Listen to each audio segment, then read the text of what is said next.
Are we live? Yeah, Are we? Vance, look. This is amazing. This is like technology in action. Yeah, I we are live. We are out over the ether.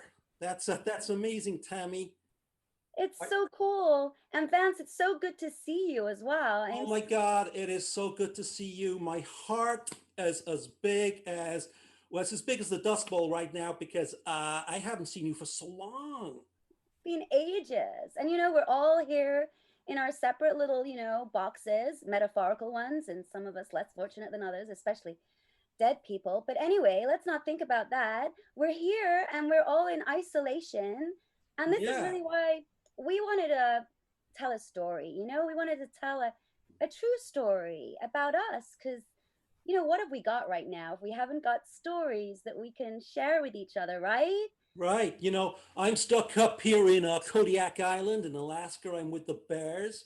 There's only about 6,000 of us. I mean the bears, and they are big bears. They really are. They make grizzlies look like warthogs. They're huge. And Tammy, where are you? Where are you, Tammy? Well, I'm in Branson, Missouri, of course, famous, right, for the entertainment. I mean, we've had some of the big guys out here, like Andy Williams, and well, everybody. We've got the whole old Opry opera setting. It's just fantastic. Yeah. Um, but listen, I kind of got this idea, Vance. I mean, it might be a little bit crazy. Um, but to inspire us to tell this story, I thought we could ask the people out there in the big wide world to reach for something that's near them, like within arm's reach, that would kind of inspire us, like whatever they've got around. Yeah, Like, guys, have a little reach around. I know that for some of you that is something more amusing over in the UK. It's like we talk about fanny packs. That means something totally different. But have a little rummage. Find an object like a baseball cap or hey, a water bottle, but anything you listen, like, and tell beautiful Roz. We got beautiful Roz who's communicating with you guys, who's like a conduit between ourselves here in the States and yourselves over there in Etherland and over in the United Kingdom. Tell Roz an object, and we can help bring your story into our story. oh yeah, that is just so exciting. And I'm really excited that we've got people from over there in the United Kingdom of Britannia watching. You guys are so cute. You're a cute little country. Oh, thank you so much for tuning in. I mean, England's amazing, right? Like, all the different parts of it are amazing, like Wales and Scotland and everywhere. And like the way that you guys love tea. Oh, it's just so cute. And it's not even iced. It's just regular tea. No, it's an amazing thing that you guys do. You heat your beer and you heat your tea. But I love that. I think there's something amazing and quirky. I took a sabbatical myself over in Cambridge. I was over there, Christchurch College, beautiful. And I tell you what, Tammy, my heart is as big for England as it is for it is for the Dust Bowl, right? Yeah, let's hear it. And let's hear it for America. Can I hear everyone out there saying America after I say God bless? Ready? God bless. Oh yeah. Yeah, I Yeah, I heard that. could hear it. I could hear it. I heard. Tammy, Wild Mountain Thyme has come through, and they're suggesting a Oh, hedgehog stuffed. oh wow, that's Yeah, it's amazing. like a little. I believe it's like a little porcupine they have over in Europe. It's like a porcupine, but it's small. It's like a real little. I don't think we have them over here in the state. They get eaten, right? Yeah, yeah. That just roadkill. We Oh love to yeah. eat that stuff up. Hey, and you know what? Hasseri 9, you guys have got such cute names. I've got a hair comb. All right, so we've got a hair comb. And you know what, Vance? I am gonna metaphorically pass you the hair comb. There you go, honey. There you Thank you, Tammy. I metaphorically or mimically I don't know what they call that. I'm taking the hair comb and I'm gonna metaphorically pass you the stuffed hedgehog. There it goes. Why, This thank little, you. like a little porcupine. Ouch. Yeah, I think they're blue. Sonic was blue. Oh, yeah, Yeah, yeah, like the video game guy. little Right, right, Japanese right. thing. Yeah, it's amazing. You know, this really does remind me. It reminds me of years ago, right? When I was a little girl here in Branson, because this is where I was brought up. And I remember just going out for long walks with my friends. And we have the best time, you know, like you do when you're kids. You don't really need anything. Like a stick is fantastic, right? Like all the things you can do with a stick. You can dig a hole with it. You can point it at someone. You can throw it over your head. See how far you could throw it. You know, you could set it down on the ground and then do races from it.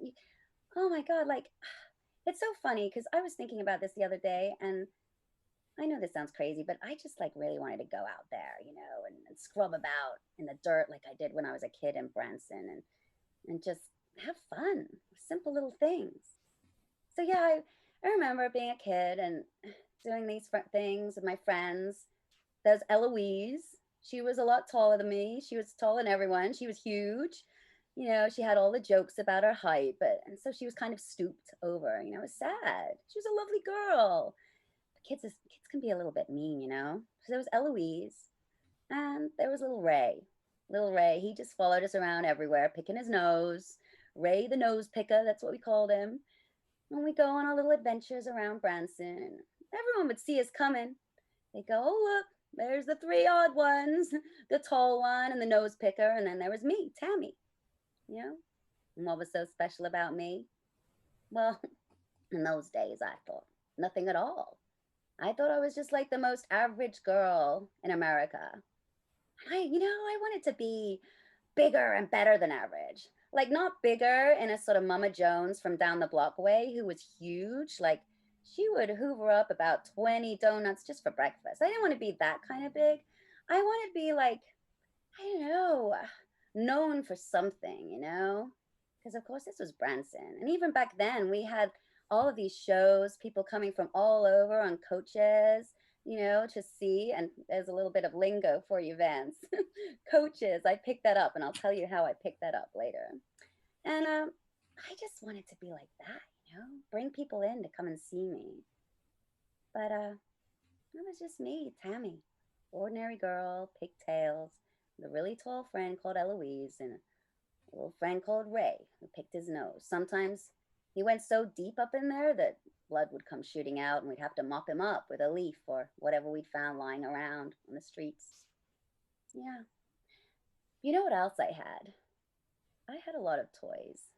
Yeah, I was pretty spoiled by my parents. I was an only child, and I'm not saying all only children are spoiled, because I'm sure a lot of you out there, you're only children and you wouldn't consider yourself spoiled. But I was spoiled, and I had a lot of toys. And I like the cuddly ones the best. I had a big bunny, long, long ears and a bow tie, and I had a little little raccoon. I remember I called the raccoon Dakota because I had an uncle that lived in Dakota. I thought it sounded really exotic. And I just took those guys with me everywhere. I'd squeeze them into my backpack and go on a ride. Off I go on my bicycle. I get their little heads poking out sometimes. They would kind of make it look like they were decapitated, and that was a bit weird, unsettling for people that saw it. But I'd cycle around the neighborhood, and when it was time, as I grew up and went from being just Tammy to a like teenage version of her, I thought Branson may be where all the stars come to perform, but I think I need to get out of here. I need to discover the world. It was really hard to know what did I want to do. What was it? What was it that like excited me? Anyway, I ended up in college, and I ended up in college out in LA. And that was crazy. Wow, compared to Branson, but it was another entertainment city, right? And I loved it.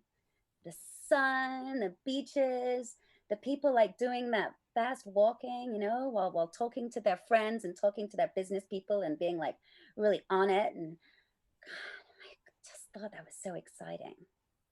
I still had some of those toys with me. Uh, I don't know. I thought it could be a little bit embarrassing that I turn up in this place. I shared an apartment, and I turn up and have these toys, but I just couldn't let them go. Anyway, Eloise phoned me one day and she asked me how I was. And she said that she had a friend that she wanted to hook me up with that needed a place to stay. And they came over. And they had nothing. They had nothing to give. And we didn't have a lot of money then. I was just working in a store folding jumpers. I can do jumpers, and by this I mean the American version. They're like dresses. Yeah, I think in the UK you guys call them like sweaters. Yeah, pullovers, right? Well, jumpers for us are kind of like dresses, like dungaree style, right? And I was folding them, and I was so good at folding them. It was like perfect squares. I just folded them perfectly. I was pretty neat and tidy about everything. I don't know if it's from those early years of seeing Ray pick his nose so hard that it hurt, and the way that he would categorize kind of different size boogers on a large piece of card. And I found that pretty gross. So I was really neat and tidy. Anyway, um, we didn't have a lot of money. And this friend of Eloise's came to stay, and he didn't stay for long, but he brought with him something. And he gave it to me because he knew how much I love my stuffed animals and my toys. And he said, "Here, take this. It's a hedgehog. I don't have a lot of money, and you guys have been really kind to put me up and feed me and help me out, trying to sort me out a job here. So have my hedgehog. I call him Honey Bear. Kind of a funny name for a hedgehog. In fact, I had to look up what a hedgehog was. And I saw, oh, it's kind of like a little baby porcupine. It was so cute, and you could even, like, it was soft, right? But it had like these little spikes that you could rub up the wrong way. And it had a little tummy, and in the tummy was a pouch, and you could put things in the pouch. You could put in notes, or things that you want to remember, or dollar bills to keep them safe. I thought that was the cutest little thing, that little hedgehog called Honey Bear. And I took him with me everywhere. I know, it's a little bit embarrassing. I couldn't quite let go of that amazing childhood I had and the dreams I had to find something bigger out there, to be somebody, to make discoveries. Hey, I thought maybe I could really find real animals like this. Not just have stuffed animals out anymore, but just like get out there, get out of the city and go to the countryside. And so I packed up my things again, and I went down to that big old bus station in LA, and I bought myself a ticket. They say that God does not play dice. Well, Professor Einstein said that. And then Schrodinger came along with his cat, big Persian one, I like to imagine. And then Heisenberg came along with his whole, I don't know what. And Max Planck, I don't know what he had, but quantum theory came along and it said, hey, God does play dice. But hey, I'm pretty sure people would have said that God does not draw pictures. God, he doth not doodle, right? Until John Glenn sat beneath 250 kilos of laminated steel and polymer, 25,000 meters up above the earth, looked down upon the United States and saw the Appalachian Mountains. And then he saw that the God indeed, whichever God, likes to doodle. God likes to draw, because the Appalachian Mountains were a construction that only a man or a woman idling with a ballpoint could ever create. They're not like mountains of any other form. Look them up, Google Maps, whatever, Google Earth. They look as if somebody has drawn them on, or rather someone has scribbled them on. a great huge scribble going from Alabama all the way to the north of New York State. And that's where I lived, in a little place called Dauphin, just a couple of clicks outside Harrisburg, a beautiful little place, possibly most distinguished by its lack of distinguishability. Hidden amongst those great scribbles of the Appalachian, I grew up a quiet life, kind of a quiet life, until 3 miles away in the Susquehanna River, something happened that perhaps you've heard of, on an island called 3 Mile Island. Nuclear meltdown. Huge nuclear power plant. My father worked there. Suddenly it did the thing that Heisenberg said it would do. It was uncertain. The cat was out of the bag, and radioactive coolant fell into the Susquehanna River, and everything changed for everybody. On the same day, punk rock arrived in the United States. A coincidence? I don't think so. I was a small boy at the time, and I don't know, maybe some of that coolant did go there, did get somewhere in my blood, because I weigh 280 pounds. My father is a small man, and my mother, small woman. And I love punk rock. Now, you wouldn't know that the way I like to dress, but I was the only punk rock lover in the entire Appalachian Mountains. Nobody else liked it. I spiked my hair. I don't have it spiked at the moment, of course. They wouldn't let you do that in Kodiak Island. I wore bondage trousers. I wore any kind of leather I could get my hands on. I listened to The Clash. I listened to anything English. God, I just thought the Beatles, I thought they were punk. And I became a hairdresser because I wanted to make other people punks as well. It didn't go down too well in Dauphin or Harrisburg, or, to be honest, anywhere in the Appalachians. The Pennsylvania Dutch, for example, don't really like moving forward in technology or time since about 1852, when punk is a relatively modern invention for them. But I started to carve out a niche in the East Pennsylvania region. People used to come to me, and I was famed. Famed for what I could do with a hair comb. Now, most people, they have to cut the hair to make it punkish. But I realized you don't have to cut at all. You just have to doodle. You just have to do what God did to make the Appalachians. You just have to move your hand right and left in a fast, dramatic motion. Something will occur, and something certainly did. Soon, everywhere from New Jersey, New York, down to Alabama, even through the Cumberland Gap, they came flying along in their motorbikes and their combis, wanting to become advanced punk. And I did everything I could. I colored the hair, of course. I gave them samples of music. I got them all listening to X-Ray Specs and the Sham 69. I don't know what they made of it, but they all seemed to enjoy it, and they paid me good money. And soon I moved out of Dauphin. I moved out of Harrisburg, and I set myself up in Philadelphia, the only punk rock hairdresser in Philadelphia. Everybody came to see me.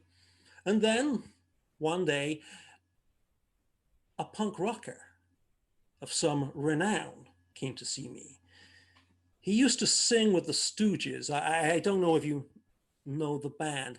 He was a lot older than when he first started. But he said to me, "Hey, kid, I want to resurrect my career. I need a new style. I need a change." Okay, I said, well, a change is as good as a haircut, right? And he didn't really agree with me because that's not an expression. But he took off his baseball cap. We all wear them over there. And he revealed that he didn't have any hair at all. He was totally bald. Totally and completely bald, like Michael Stipe. You know, he had hair in the early days. That's when REM were better. Then the hair went and he became whiny and annoying. And I said, look, fella, punk is a lot of things, but it's not bald. It's not. And he said, well, look, kid, you got to do something. My whole career rests on this. And you're supposed to be this great legendary punk rock hairdresser, the guy who brought punk rock to the Appalachians. I said, I only brought it to the East Appalachians. I don't know if anybody ever brought it to the Southern.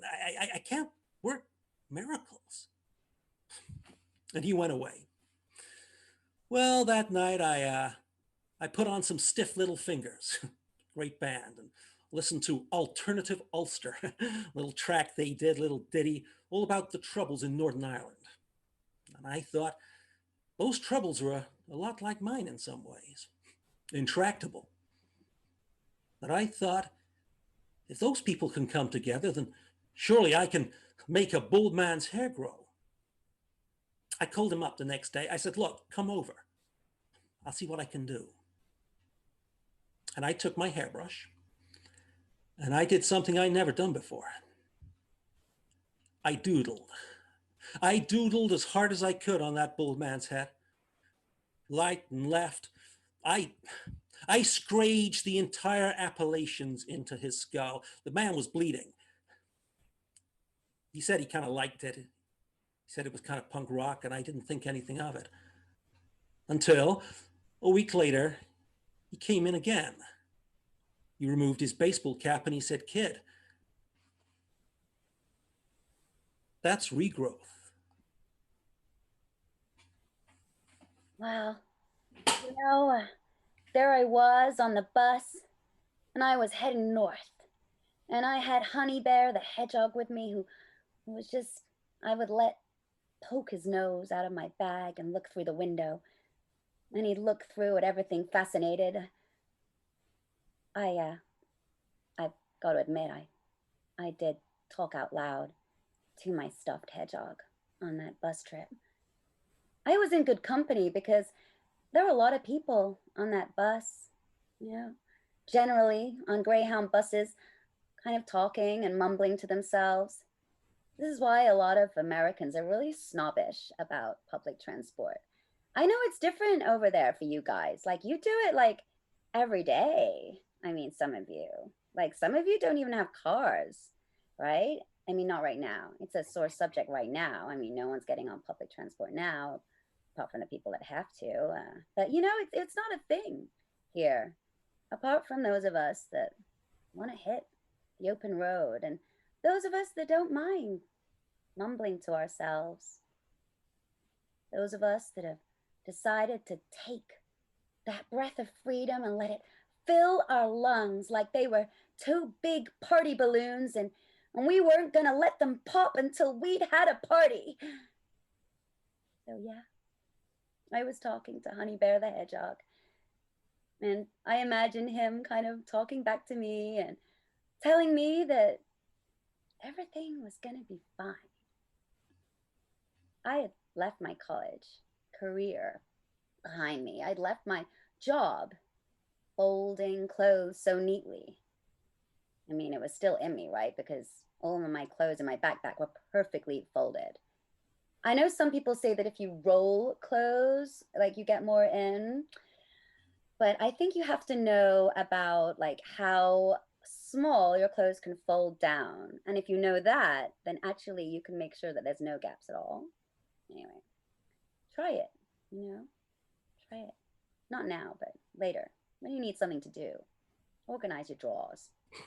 So I'm on the bus, and I was imagining, Honey Bear telling me that everything was going to be fine. And I was going north, up to Oregon. I'd never been to Oregon. I'd heard it was beautiful and kind of wild. And that's what I wanted, some big open space. I imagined myself like with my hiking boots on, tramping through the woods, not seeing anyone for miles, and then discovering a species of animal no one had ever seen before, like the lesser spotted little hedgehog. Yeah, a North American hedgehog. Imagine that if I discovered that. Oh, I knew it was kind of silly. just needed that. I needed that space. I needed to feel that I could like throw my arms around, spin around quickly, and like not hit anyone. And feel like no one would be caring if I was talking to myself or singing to myself. So yeah, I got there. I got to Oregon. I stepped off the bus, and at first, it wasn't quite how I'd imagined it. It was just a bus station, like as smelly and dirty as all the bus stations are. But I headed out, and I got to a little place called Twickenhee. Twickenhee, what a name! And it's kind of like how it felt, because all of the streets were tiny, and the people all smiled at each other, and you could just imagine everyone saying, "It's just another glorious day in Twickenhee."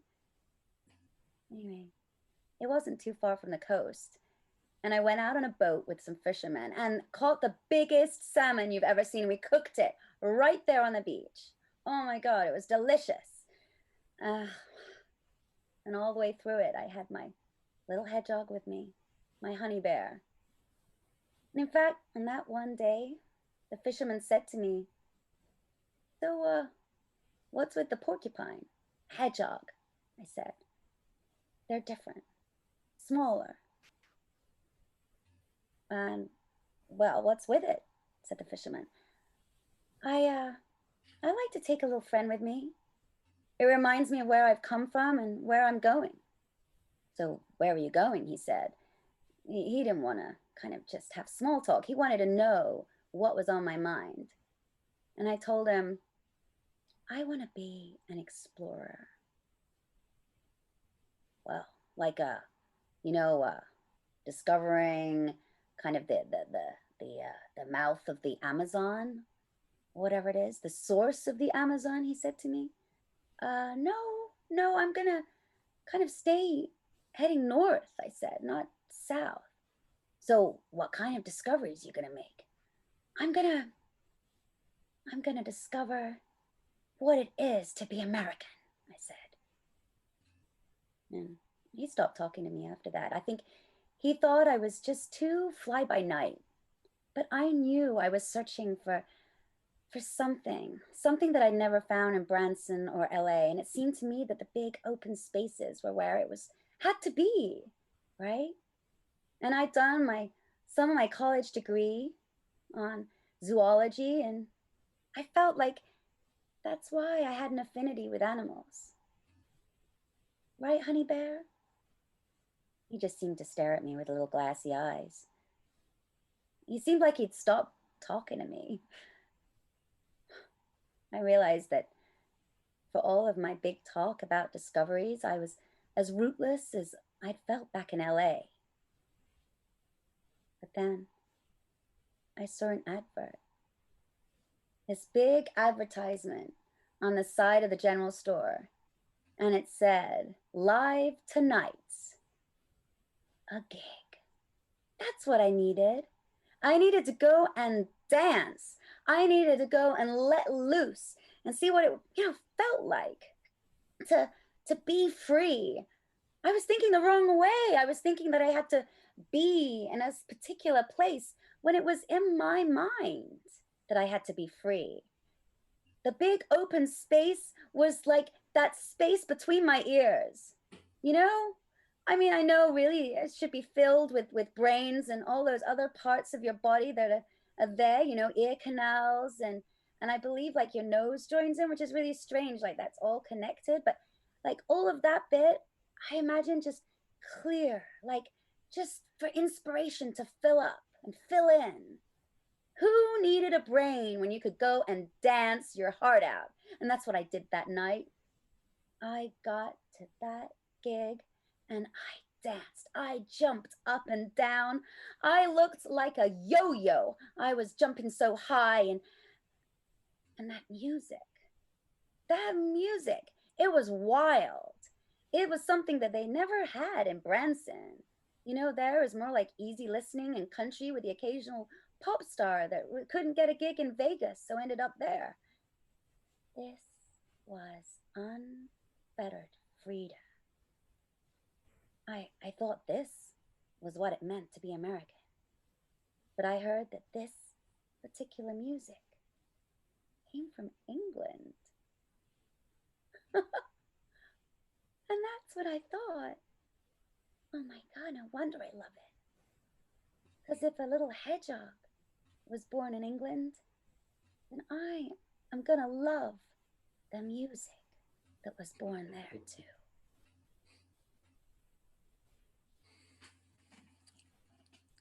Apparently, it's science. If you stimulate the follicle with enough stimulation, you can initiate regrowth. Now, I didn't know this, and I didn't know that what I was doing was basically science. I kind of let myself think that I was creating some kind of magic. I the man with the magic hair comb.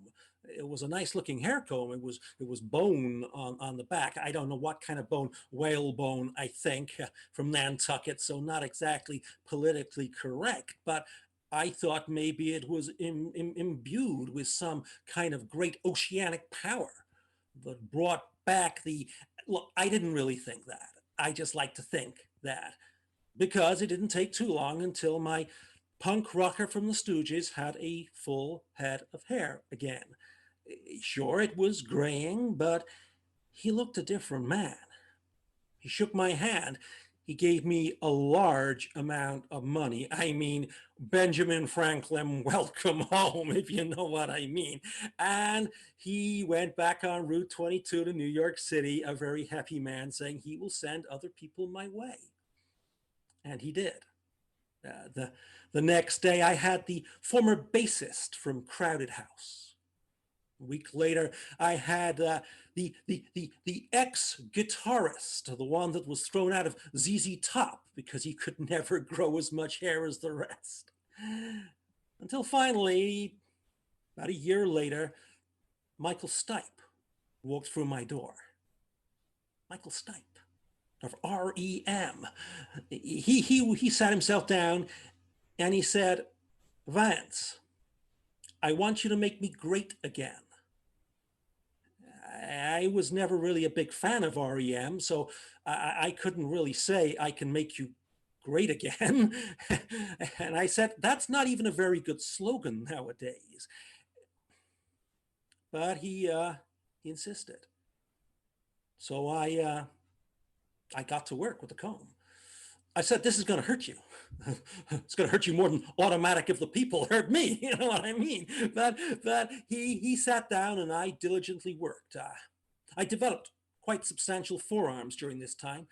Again, there was a suspicion that maybe was a result of the nuclear accident some years ago, but I still worked very hard on his scalp. I scraged, I scraped, I created the ridge and valley aspect of the Appalachians. He went away. Then he came back a week later, and we continued this process, and I learned all about Michael Stipe. I learned why Michael Stipe was like that. Sure, he'd wanted to continue to produce great music. Odd Fellows 151, you remember that, right? When REM were on track. Southern punk, American punk, right? And as his hair began to grow, our friendship began to grow. We talked of other things beyond hair and what we used to be. We were talking of aspirations. He said, what do you want to do, kid? Well, I said, I don't know if I want to do anything else. I'm here. I'm in Philadelphia, and I'm making rock stars rock again by giving them back their hair. He said, but is that all you want to do? I said, is there anything more to do? He said, I thought you'd love punk. I said, I do love punk. Do you like punk, Michael Stipe? He said, I do. I love that English sound. He said, why don't we form a band? I said, I don't play anything. Yes, he said, you do. You play the comb. If you can strum like that on a man's forehead, you can strum any musical instrument in the world. You could take that comb onto a drum set. You could take that comb onto a Stratocaster guitar. You could do wonders on a bass. He said, you don't even know it, but you're a one-man punk rocking band. I said, Michael, let's get ourselves some ripped Union Jack t-shirts. Let's go on tour. And we did. We hired ourselves a van. We got a little English thing. It was like a Ford. I don't know what they call it. A transit. And we got ourselves some other members of the band. We got them all from England. One was from Worcestershire, beautiful place, and the other from Tewkesbury. And us, the foursome, started a tour. Every night I had to go to work on Michael's hair. He was writing incredible tunes, the tunes that I knew he could always write, that everybody knew he could always write, the tunes that early REM suggested he could do. We went all over the country, from Santa Barbara to Kodiak Island. Well, we never came to Kodiak Island, but we could have done. And we went east, we went west. We started to develop a following. We still didn't have a name at this stage. So I suggested, I don't know what to call us. I don't have a name for us. And Michael said, well, let's call ourselves Michael Stipe's Stupendous Strummers. And I didn't like that. That didn't sound very punk rock. I said, that's not the kind of sound that we should have. Anyway, finally, we turned up in a strange place in Oregon, a place called Twickenhee. It's on the coast. It does great salmon if ever you're there. You can go fishing and see. I don't think they'd ever really heard punk rock music before. We set up the band on a school hall, and they were all there in their Oregon sweaters and all the things they do in Oregon. And we started to play.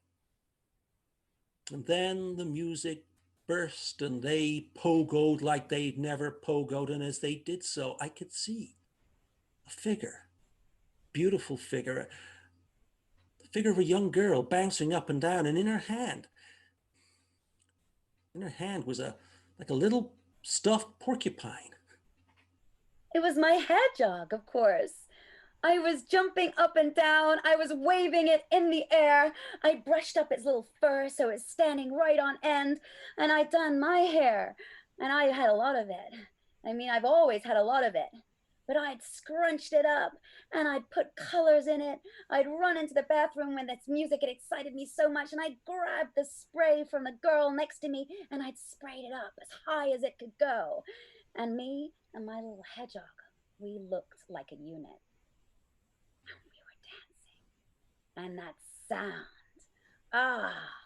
and this guy, he had a hair comb in his hand, and at one moment he was leaping and he was pounding it on the snare, flicking it off the hi-hat, and then he'd run over to Michael Stipes and he'd beat it across his shoulders, and then he'd beat it across the leather-clad ass of Michael Stipes. And the sound it would make on that leather as he held a microphone next to it. And then he'd leap to the other side of the stage and he'd tap it against the bassist's bass guitar. And then he'd skid across the floor. I don't know what came over me. I'm not the front man, right? And yet suddenly I thought, must be what it's like to be Bruce Springsteen, you know? And I could see the girl bouncing up and down with the hedgehog. And I thought, she's going to be my Courtney Cox. And I just reached out to her and I pulled her up on stage. And as he did so, I did one of these big jumps that I've been doing part of my dance, and I banged right into his nose. And there was blood everywhere. But it's okay. I was used to this. My training back in Branson with little Ray that would pick his nose so hard that blood would come out. This is when that came in handy. And I took Honey Bear the Hedgehog and I just put his little soft nose right inside the nostril. It was amazing. See, my nose was bleeding. There was blood everywhere. It was painful, but it was rock and roll. And then she gave me the hedgehog and put it in my face. And suddenly I pulled the hedgehog away and I squashed the head down of the hedgehog. And yet the blood was on there. And everybody cried out, "Oh my God, he's like the new Ozzy Osbourne. He's bitten the head off of a hedgehog." It was pure rock and roll in Twickenhee that night. It was incredible. And I looked at this guy who was holding this hair comb in his hand and my bloodied, seemingly decapitated hedgehog. And I looked into his eyes and I thought, I've made my discovery. And I thought, I've made my discovery. And I even know what to call the band. We'll be the Bleeding Hedgehogs. So punk. It's perfect. And, you know, from that night on, we were never apart. Never apart. Never. We made music everywhere. I showed her how to use my comb, and we made more and more punk rockers. We traveled, and we went out into nature. We even found little hedgehogs, and we combed them as well. We made porcupines hedgehogs. Yeah. You see all of those discoveries along the way, and we found ourselves way up in Alaska. Can you imagine a punk gig in Anchorage, Alaska? Oh my God, those guys came out of the tundra and they pogoed for their lives. And we found this research station, where people were counting polar bears, and we thought that was amazing. We made them punks as well. Yeah. And once you become a punk rocker, it stays with you. And we hope that through this story, we maybe have made you punk rockers too, because even when you're alone, if you're a punk rocker, if you've got a comb, if you've got a hedgehog, you're not really alone. No, you're not. And it was only when I had to go back to Branson to look after my parents that we became apart for the first time in all this time. But while I've been here in Branson, I've been connecting punk rocker to punk rocker around the world. And I've been getting them interested in the polar bears. And so there's so much money flooding in from all of those people that love punk rock that I think we're going to save those polar bears. And when I'm done with polar bears, we're going to save another animal. That's how I'm spending my time. That's how I'm spending my time. Saving myself and saving others through punk and through having good hair. And that's how we made isolation great again. Thank you very much, ladies and gentlemen. Oh, thank you. And Vance, it's so good to see you. I wish I could give you a big hug right now. I wish I could too, Tammy, but you know what? I'm giving you one now. This is my cyber hug. And to you guys as well, a huge cyber hug. Take care. And hey, remember, there's a little bit of the United States in all of us. There really is. You stay American in your punk rock hearts, everyone. Goodbye now. Goodbye. Take care. Bye-bye. Cheerio. Cheerio. That's what they say. Cheerio. Cheerio.